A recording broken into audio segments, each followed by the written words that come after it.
በአሜሪካና በኢራን መካከል ያለው ግንኙነት ከመቼውም ጊዜ በላይ በከፋ ውጥረት ውስጥ ይገኛል። ይህም በኢራን ውስጥ ባለው የውስጥ ተቃውሞና ከእስራኤል ጋር እየተካሄደ ባለው ቀጥተኛ ግጭት ሳቢያ ይበልጥ ተባብሷል። ነገር ግን በዚህ ምስቅልቅል ውስጥ የዓለማችን ልዕለ ኃያል ሀገር የሆነችው ቻይና የወሰደችው ግልጽ አቋም የዋሽንግተንን ባለስልጣናት እንቅልፍ እየነሳ ይገኛል። ቤጂንግ የኢራንን ሉዓላዊነት ያለምንም ቅድመ ሁኔታ እንደምትደግፍና ማንኛውም አይነት የአሜሪካ ወታደራዊ ጣልቃ ገብነትን እንደምትቃወም በይፋ አስታውቃለች። ይህ የቻይና ዲፕሎማሲያዊ ጋሻ በዓለም አቀፍ መድረኮችና በተባበሩት መንግስታት የጸጥታው ምክር ቤት ውስጥ በኢራን ላይ የሚደረጉ ጫናዎችን ለመቀልበስ ትልቅ ሚና እየተጫወተ ይገኛል።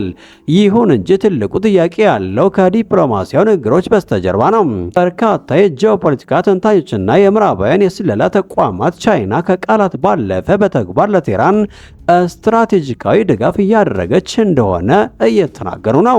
በተለይም የኢራን ከፍተኛ መሪ የሆኑትን አያቶላ አሊ ካሜኒና የሀገሪቱን ቁልፍ አመራሮች ከአሜሪካ ወይም ከእስራኤል ድንገተኛ ጥቃት ለመጠበቅ የሚያስችሉ የላቁ የመከላከያ ቴክኖሎጂዎችን ለኢራን እየደረሱ እንደሆነ ይገለጻል። እነዚህ ቴክኖሎጂዎች እጅግ ዘመናዊ የሆኑ የራዳር ሲስተሞችን፣ ሰው አልባ አውሮፕላኖችን የሚያከሽፉ የኤሌክትሮኒክስ የጦርነት መሳሪያዎችና የጠላትን እንቅስቃሴ ከሩቅ መቆጣጠር የሚችሉ የስለላ መሰረተ ልማቶችን ያካተቱ ናቸው ተብሎ ይገመታል። ቤጂንግ ይህንን የምታደርገው በሁለት ዋና ዋና ምክንያቶች እንደሆነ ይነገራል። አንደኛው ኢራን በቻይና የቤልት ኤንድ ሮድ ኢኒሼቲቭ ግዙፍ የኢኮኖሚ ፕሮጀክቶች ውስጥ ያላትን ስትራቴጂካዊ ጠቀሜታ ሲሆን፣ ሁለተኛው ደግሞ አሜሪካ በመካከለኛው ምስራቅ ያላትን የበላይነት ለመገዳደር ኢራን እንደ ጠንካራ ጋር ስለሚያስፈልጋት ነው። ቻይና ለቴህራን የምታደርገው ወታደራዊና ስትራቴጂካዊ ከለላ በኢራን ላይ የሚደረገውን ማዕቀብ ውጤት አልባ ከማድረጉም በላይ የአሜሪካ የጦር ኃይል በኢራን ላይ እርምጃ ከመውሰዱ በፊት ደግሞ ደጋግሞ እንዲያስብ የሚያስገድድ ክስተት ሆኗል። ባለፉት ጥቂት ቀናት ውስጥ በኢራንና በቻይና መካከል የተከናወነው ሚስጥራዊ ወታደራዊ እንቅስቃሴ የአሜሪካንን ደህንነት ተቋማት ክፉኛ አስደንግጧል። በአጭሩ የ72 ሰዓታት ጊዜ ውስጥ ብቻ 16 የቻይና ግዙፍ ወታደራዊ ጭነት አውሮፕላኖች ቴህራን መድረሳቸው ተዘግቧል። ይህ ያልተጠበቀ የአየር ላይ ድልድይ ምን መልእክት ይዟል? ቻይና ስለምን በዚህ ወቅት ለኢራን ወታደራዊ ድጋፍ ለማድረግ ወሰነች? የዛሬው ትንታኔያችን በእነዚህ ነጥቦች ላይ ያተኩራል። መረጃዎች እንደሚያመለክቱት የኦፕሬሽን የተከናወነው እጅግ በሚገርም ፍጥነትና ሚስጥራዊነት በተሞላበት ሁኔታ ነው። ምንም እንኳ የቻይናና የኢራን መንግስታት በጉዳዩ ላይ ይፋዊ መግለጫ ባይሰጡም ዓለም አቀፍ የበረራ መከታተያዎች መረጃዎችና የተለያዩ የደህንነት ምንጮች ግን ጉዳዩን አጋልጠውታል። እነዚህ 16 የጭነት አውሮፕላኖች ቴህራን የደረሱት በአሜሪካና በኢራን መካከል ያለው ፍጥጫ ከፍተኛ ደረጃ ላይ በደረሰ ወቅት ነው። ይህ ድርጊት ቻይና ባለፉት ዓመታት ለኢራን ስታደርገው የነበረውን ቀስ በቀስ ድጋፍ ወደ አዲስና ከፍተኛ ምዕራፍ ያሸጋገረ ኦፕሬሽን እንደሆነ የተነገረ ነው። ብዙዎች እንደሚሉት ይህ በቻይና ታሪክ ውስጥ ታይቶ የማይታወቅ ፈጣን ወታደራዊ የአየር ትራንስፖርት ስምሪት ነው። ይህ የቻይና እርምጃ የመጣው በምክንያት ነው። በአሁኑ ወቅት ዋሽንግተን በመካከለኛው ምስራቅ ያላትን የባህር ኃይል እንቅስቃሴ በከፍተኛ ሁኔታ እያጠናከረች በመገኘቷ ነው። በተለይም ደግሞ በአሜሪካ ፖለቲካ ሊቃን ዘንድ በኢራን ላይ የመንግስት ለውጥ የማምጣት አስፈላጊነት ዳግም መነጋገሪያ በሆነበት በዚህ ሰዓት ቻይና የወሰደችው እርምጃ ለአሜሪካ ቀጥተኛ ማስጠንቀቂያ ተደርጎ ተወስዷል። ቻይና በዚህ ወታደራዊ እንቅስቃሴዋ ኢራን ብቻዋን አይደለችም የሚል መልእክት ለዋሽንግተን እያስተላለፈች እንደሆነ ይገመታል። አሜሪካ በኢራን ላይ የምታደርገው ማንኛውም ወታደራዊ እርምጃ የቻይናን ቀጥተኛ ተቃውሞ አልፎም ጣልቃ ገብነትን ሊጋብዝ እንደሚችል አመላካች ነው። አሁን ትልቁ ጥያቄ በዚህ 16 አውሮፕላኖች ውስጥ ምን ተጫነ የሚለው ነው። ወታደራዊ ተንታኞች የተለያዩ ግምቶችን እያስቀመጡ ነው። አንደኛው ግምት ቻይና ለኢራን እጅግ ዘመናዊ የሆኑ የራዳርና የጸረ አውሮፕላን መከላከያ ዘዴዎችን አቅርባ ሊሆን ይችላል የሚል ግምት ነው። ይህ አሜሪካ ወይም እስራኤል በኢራን ላይ ሊያደርሱት የሚችሉትን የአየር ጥቃት ለመመከት ታስቦ ነው። ሌላው ግምት ደግሞ ዘመናዊ የሰው አልባ አውሮፕላኖች፣ ሚሳይሎች ወይም ደግሞ የኤሌክትሮኒክስ የጦርነት መሳሪያ ሊሆኑ ይችላሉ የሚል ነው። አንዳንዶች ደግሞ ቻይናን የኢራንን ወታደራዊ ዝግጁነት ለማገዝ የቴክኒክ ባለሙያዎችና ወታደራዊ አማካሪዎችን ልካ ሊሆን እንደሚችል ይጠራጠራሉ። በአጠቃላይ የቻይና ድርጊት በዓለም አቀፍ ፖለቲካ ላይ አዲስ የኃይል ሚዛን መፍጠሩን ያሳያል። ቻይና ቀደም ሲል በኢኮኖሚ ብቻ ትታወቅ የነበረውን ሚዛናዋን አሁን ወደ ወታደራዊ ጉልበት እያሳደገች ትገኛለች። የአሜሪካው ፕሬዝዳንት ዶናልድ ትራምፕ በኢራን ውስጥ እየተካሄደ ያለውን ተቃውሞ ተከትሎም በቴህራን ላይ ወታደራዊ እርምጃ እንዲወስዱ ከውስጥም ከውጭም ከፍተኛ ጫና እየበረታባቸው ይገኛል። ምንም እንኳ ትራምፕ እስካሁን ጥቃቱን ከመፍቀድ ቢቆጠቡም በዋይት ሀውስ አካባቢ ያሉ መረጃዎች እንደሚያመለክቱት ወታደራዊ ኦፕሬሽን የማካሄድ እድሉ አሁንም በከፍተኛ ሁኔታ ጨምሯል።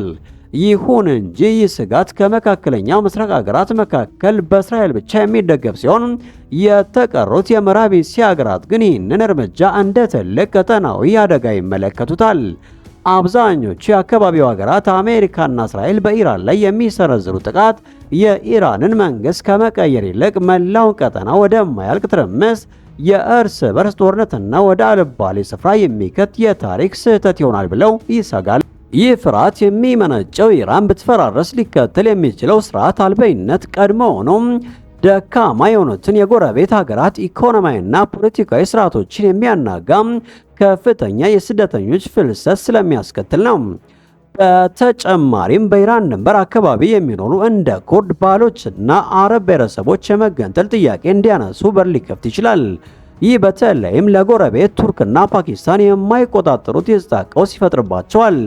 በአጭሩ አብዛኞቹ ጎረቤቶች የኢራንን መንግስት ቢዳከምም መኖሩን ይመርጣሉ። ምክንያቱም የኢራን ብሔረ መንግስት መፈራረስ የሚያስከትለው መዘዝ ለማንም የማይበጅና የማይገመት በመሆኑ ነው። በሌላ በኩል የቀጠናው ሀገራት ስጋት ከመፈራረስ ባለፈ ኢራን ልትወስደው የምትችለው አደገኛ የአጸፋ እርምጃ ላይ ያተኩራል። ይህ ደግሞ በባህረ ሰላጤው ሀገራት በኢራቅ፣ በሊባኖስ፣ በሶሪያና የመን ላይ ከፍተኛ የጸጥታ መታወክ፣ የሳይበር ጥቃት፣ የሚሊሻዎች እንቅስቃሴና የነዳጅ ገበያ መናጋት ያስከትላል። በተለይም ሳውዲ አረቢያ በኢራን ውስጥ የሚፈጠር ቀውስ በሀገሪቱ ምስራቃዊ ግዛት በሚኖሩ የሺዓ ማህበረሰቦች ዘንድ አለመረጋጋት ሊፈጠር ይችላል ብላ ትሰጋለች። ከዚህ በላይ የቀጠናው ሀገራት በትራምፕ የውጭ ፖሊሲ ላይ ሙሉ እምነት የላቸውም። የትራምፕ ውሳኔዎች የማይገመቱ መሆንና ቀደም ሲል በአፍጋኒስታን በኢራቅና በሊቢያ የታዩት የአሜሪካ ወታደራዊ ውድቀቶች አገራቱ በዋሽንግተን ስልታዊ አመራር ላይ እንዲጠራጠሩ አድርጓቸዋል። በአሁኑ ወቅት በአረብ ሀገራት ዘንድ ያለው አመለካከት ተቀይሯል። ብዙዎቹ ሀገራት ኢራንን ሳይሆን እስራኤልን እንደ ቀጠና ዋነኛ የሰላም ስጋት ማየት ጀምረዋል። በተለይም በሰኔ 25 የተካሄደው የ12 ቀናት ጦርነት እስራኤል በኢራን ላይ የፈጸመችው ጥቃት የአሜሪካና የኢራን የኒኩሌር ድርድር ማሰናከሉም ሁኔታውን አባብሶታል። እስራኤል ከጥቅምት 23 ጀምሮ በክልሉ 7 ሀገራት ላይ ጥቃት መፈጸሟም እንደ ሳውዲ አረቢያ፣ ፓኪስታንና ቱርክ ያሉ ሀገራት ከእስራኤል ጠበኛ ፖሊሲ ራሳቸውን ለመከላከል አዲስ የጋራ ስትራቴጂ እንዲነድፉ አስገዷቸዋል። በመጨረሻም ይህንን ጦርነት ለማስቀረት እንደ ኦማን፣ ኳታርና ሳውዲ አረቢያ ያሉ ሀገራት ከትዕይንቱ በስተጀርባ እጅግ ሰፊ የዲፕሎማሲ ስራ እየሰሩ መሆኑን ትኩረት የሚስብ ነው። እነዚህ የጂኤስካሌሽን ኢንተርፕረነሮች ተብለው የሚጠሩ ሀገራት ዋሽንግተን ከኢራን ጋር ወታደራዊ ግጭት ውስጥ እንዳትገባና ለትራምፕ ክብርን ሳይነኩ ከጦርነት መውጣት መንገዶችን እያቀረቡለት ይገኛሉ። የነሱ ተስማሚነት የመነጨው የአሜሪካ የጦር ሰፈሮችና የአየር ክልልን ከመቆጣጠራቸው ባሻገር ከቴህራን ጋር ባላቸው የቆየና የጠነከረ የግንኙነት መስመር ነው። እነዚህ ሀገራት ለትራምፕ የሚያስረዱት በኢራን ላይ የሚሰነዘር ማንኛውም ጥቃት ውጤቱ ምሳሌያዊ ብቻ ሲሆን አጸፋዊ እርምጃው ግን ስልታዊና ቀጠናውን የሚያፈራርስ እንደሚሆነው። በአጠቃላይ በመካከለኛው ምስራቅ ያሉ ሀገራት የኢራን ኢስላሚክ ሪፐብሊክ ደካማም ቢሆን በስልጣን ላይ መቆየቱም ሀገሪቱ ፈርሳ ከሚመጣውና ማንም ሊቆጣጠረው ከማይችለው ትርምስ የተሻለ አማራጭ መኖሩን በተግባር አስምረውበታል። ስለዚህም የወደፊቱ የክልሉ ዕጣ ፈንታ የሚወሰነው በዋሽንግተን ጦርነት ወዳጅነት ሳይሆን በእነዚህ የቀጠናው ሀገራት የዲፕሎማሲ ጥንካሬና ፕሬዝዳንት ትራምፕን ከጦርነት አዙሪት በማውጣት ችሎታቸው ላይ ይሆናል ተብሎ ይገመታል።